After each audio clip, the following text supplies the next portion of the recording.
BK बलोचा है ball करने के लिए।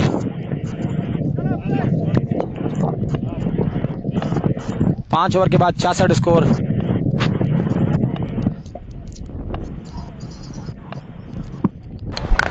मरतबा जी भरपूर ताकत के साथ खेले 6 रन के लिए। Basit left to Basit.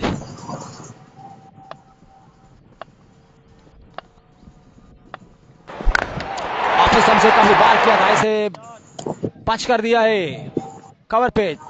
यकीनन 6 रन होंगे। कमाल का स्ट्रोक खेला बासिद लेफ्टी ने। दूसरे बॉल पे ये दूसरा मैक्सिमम।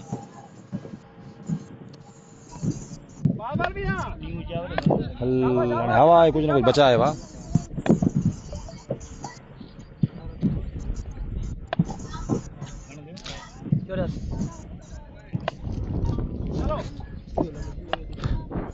असगर अली वेलकम हो गया दोस्त। एक और स्ट्रोक खेला हुआ कमाल अंदाज के साथ 6 रन के लिए।